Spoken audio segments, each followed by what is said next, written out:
Hello, true duelists. YGO here, simping for the decks that I've spent my money on. Welcome to Why Not Play, a series where I talk about why I play and why maybe you should play various decks. This week I'm talking about Red Dragon Archfiend.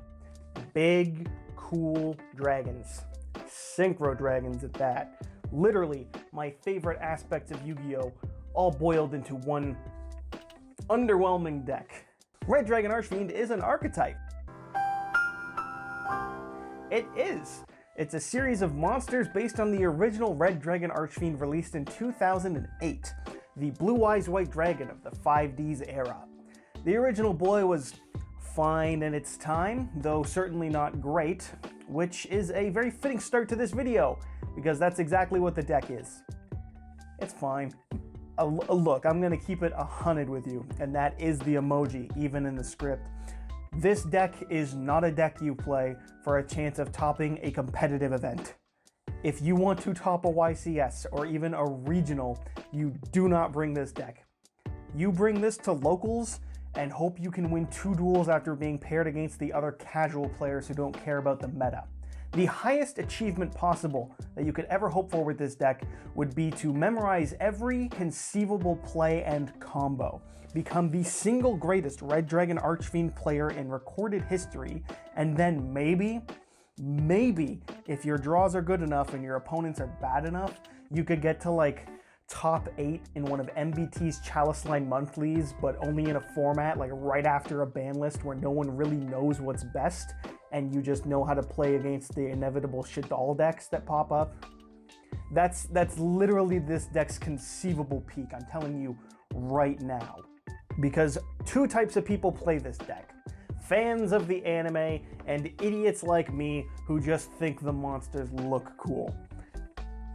It's probably one of the most valid reasons to ever play a deck, and if you disagree with me, you're cringe. And because I've now said that, it's true.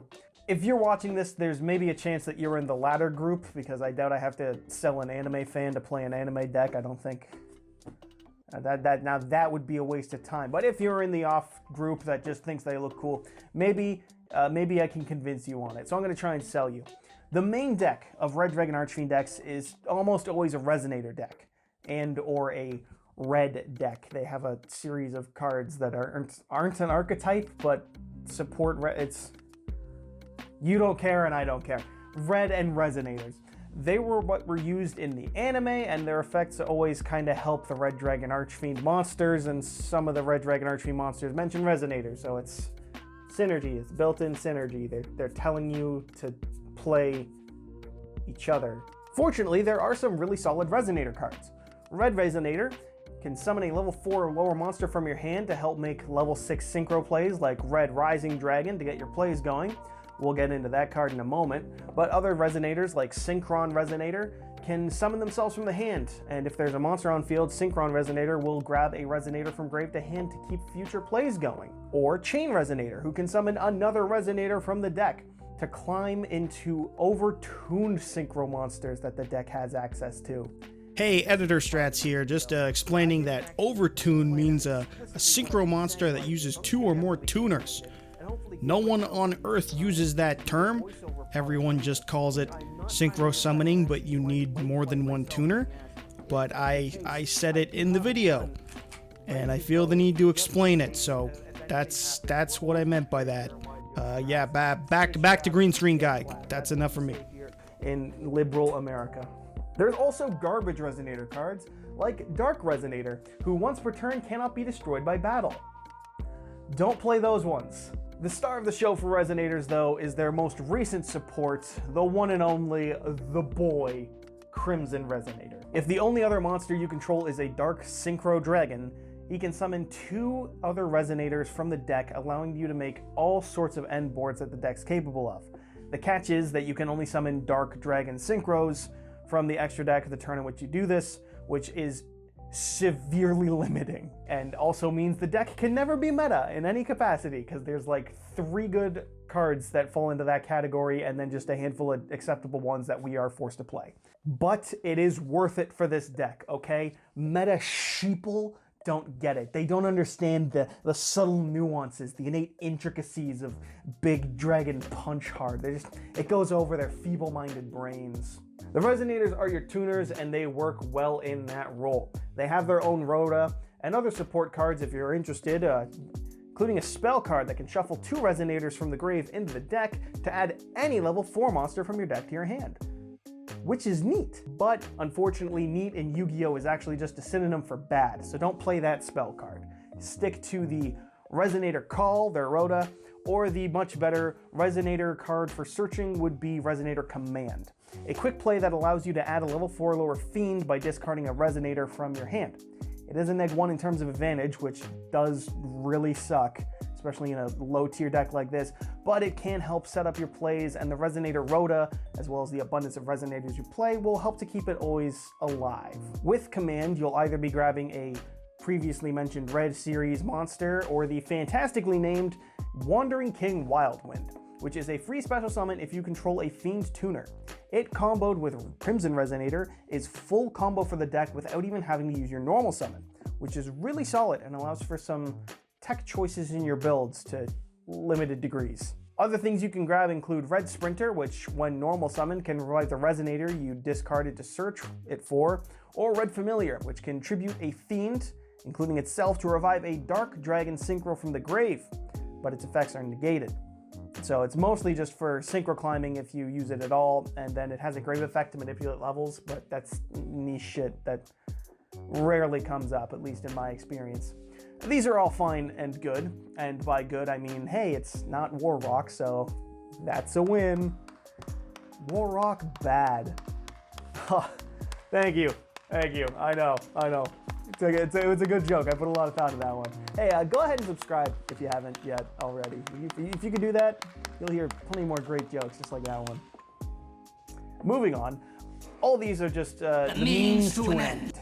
You're here for the dragons, and that's literally all we have to work with because of our main deck. So here we go. 16 versions of the same damn monster, starting with the OG. Look at that.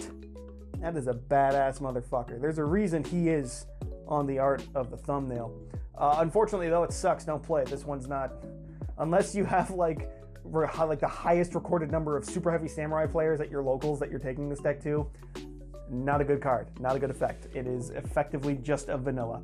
So, you've got alternatives, though. Don't worry. First would be Hot Red Dragon Archfiend. Nice and spicy, that one. Who can destroy all other attack position monsters on the field, but makes it so that only it can attack after it does that. It's an alright board wipe. Still, unless you really like the card, it's not necessary. Your usual go-to Red Dragon Archfiend is going to be Scarlight. The same stats as the OG, takes the name of the original when it's in the grave or when face up on the field, which can be important for certain support cards, and it has the effect to destroy all other special summon monsters on the field with less than or equal attack to it, and then burn 500 damage for each destroyed. In 2015, this monster was my go-to cowboy for my synchro decks. Just summon a bunch of stuff, attack, and if I couldn't do the damage, blow up my own monsters and whatever might be left of theirs to burn for game. It was fun, it was effective, and it looked really cool in both Ultimate Rare and Ghost Rare, so you gotta play it at that point. If it's sparkly, it wins. That's just Yu-Gi-Oh, baby. It is a solid effect. It doesn't come up too much compared to back in the day, at least in my opinion, but it's better than the original's effect, and it has the name and stats of it, so it fully replaces it entirely. And that is what I call legacy support. Fuck the original card. Fuck the reason I'm playing this deck like originally. I want you to release cards that just completely make everything else from the deck irrelevant to give me a whole new deck that just looks the same. That is card design, baby. That's what we're here about. Thank you, Konami. Appreciate it. Really, these three are all just the stepping stones, though. But they are step 2. Step 1 is actually the previously mentioned Red Rising Dragon. It's a generic level 6, it revives a Resonator from the grave when summoned, hence why you're playing Resonators, and the following turn after it's sent to the graveyard, you can banish it to special summon 2 level 1 Resonators from your graveyard. That doesn't come up too often, but hey man, free bodies are free bodies. We're going to take what we can get here. It pairs perfectly with Crimson Resonator because you summon it and then bring back Crimson Resonator. The only thing you control is the dragon, and boom, 2 more Resonators. Combo, do your thing, have fun. There are other Red Dragon Archfiends you could play if you were interested, but are otherwise not really all that good unless you just want to play the card because it looks cool, which, I mean, that's the only reason I'm playing this deck, so power to you. A few of them include Red Nova Dragon, who just gets big number in terms of attack stats, is indestructible, and can negate attack, as if that effect would be needed on a monster who's regularly rocking 5,000. But he looks cool, so why not? You can also make Tyrant Red Dragon Archfiend, who can destroy all other cards on the field, not just monsters, but like the hot Red Dragon Archfiend before it, is the only monster that can attack if you do so. And also during the battle phase, it can negate and destroy a spell or trap card and gain 500 additional attack. That is right, this deck not only can blow up boards, it also has protection from Magic Cylinder. You do not need anything else in modern Yu-Gi-Oh! This one is better than Nova and worth playing at least a copy of in situational plays, at least in my opinion. But the real bread and butter for this deck are going to be the next 3 dragons. Starting off with the card you might recognize from an actual competent deck in the form of Dragon Link, this one is Hot Red Dragon Archfiend Abyss and is the best card in the deck in my opinion.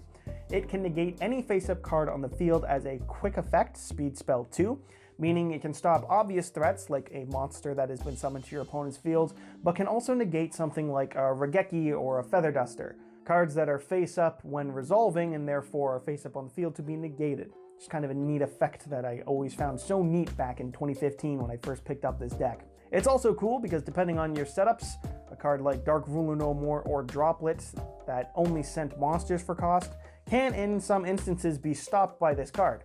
If you can chain a spell or trap card to the effect of Dark Ruler No More or Droplet, you can then chain Hot Red Dragon Archfiend Abyss's effect to the chained spell or trap and then target the Dark Ruler No More or the Droplet, because at that point in the chain they're still face up on the field. That doesn't come up a whole hell of a lot, but it is legal and doable, and that is some big brain plays. Got to be thinking forward when you're playing Unga Bunga Dragon deck. It can also revive a tuner from the grave when it inflicts battle damage for Resonator shenanigans, which is solid, but not the reason you're playing it or making it at all. The next card is my favorite aesthetically. It is Hot Red Dragon Archfiend Bane, or as I like to call it, Gotham's Reckoning.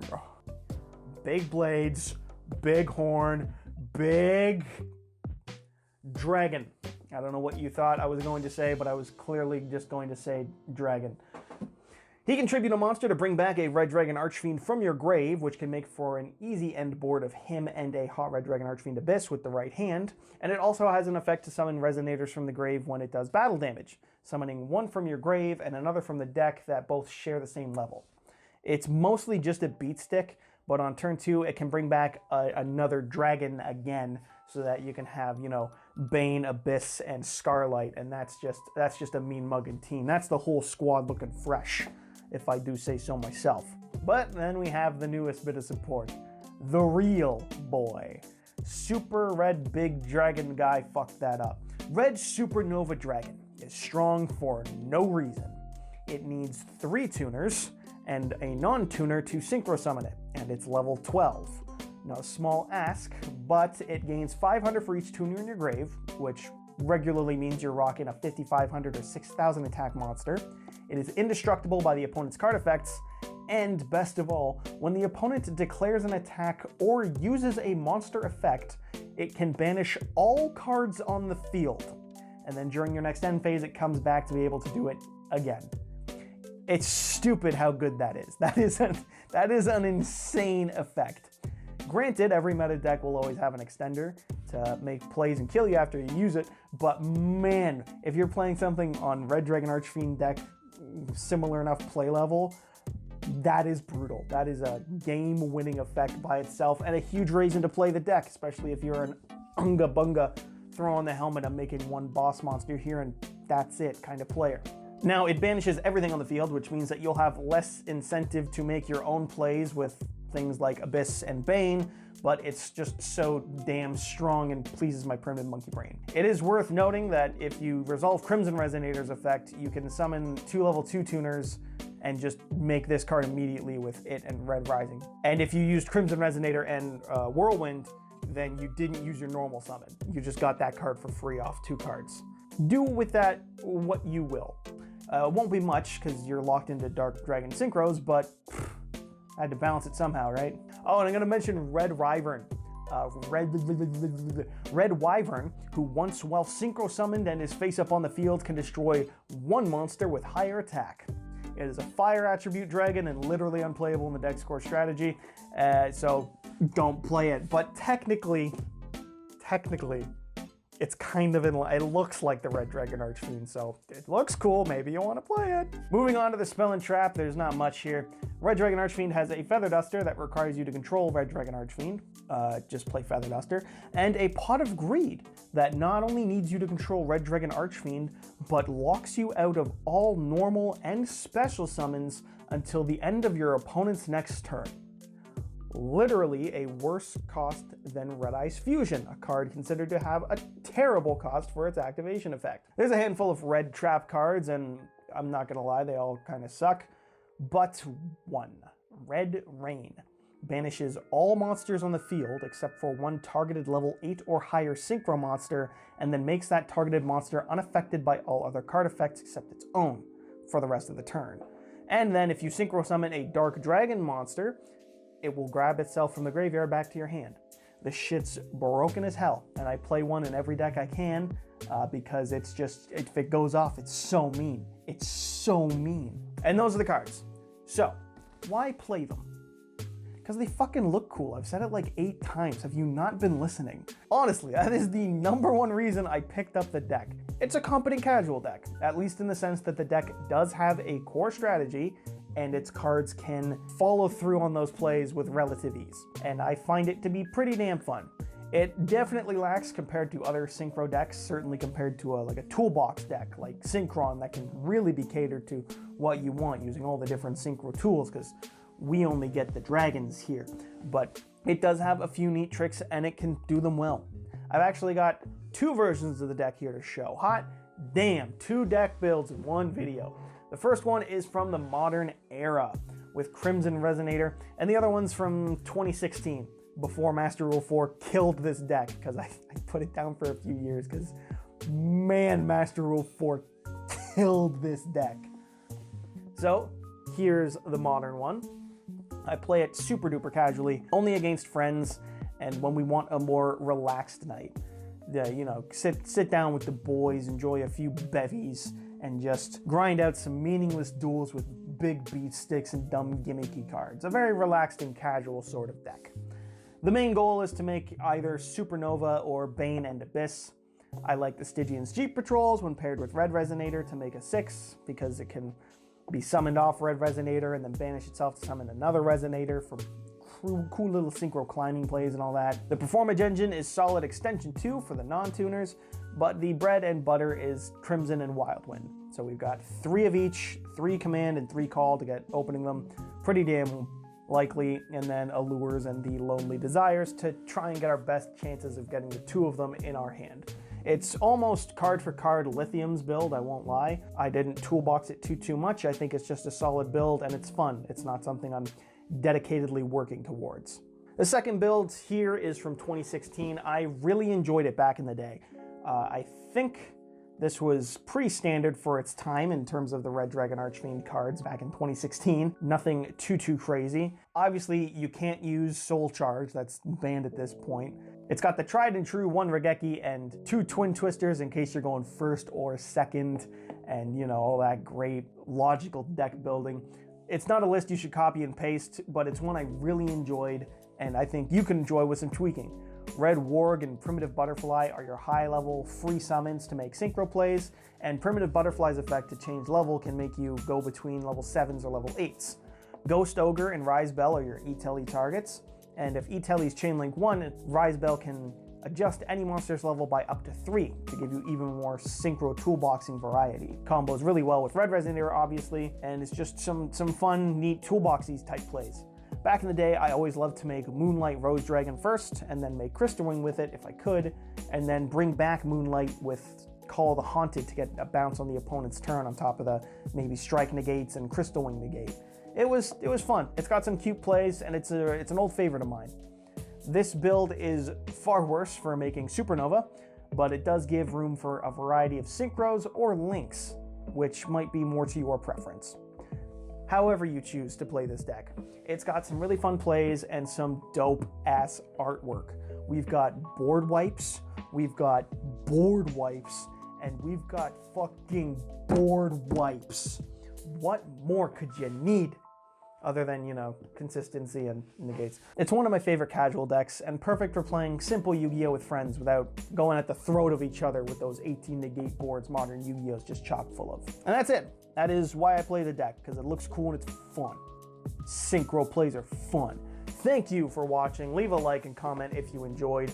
I haven't written a script for this series in 5 weeks, and I need a filler joke for this part, and I can't think of one, and I didn't edit that, and I'm too lazy to fix it, so that's that. Go ahead and subscribe to Yu-Gi-Oh! Strats, and you too can become a true duelist. Yeah, nailed it. Perfect ending.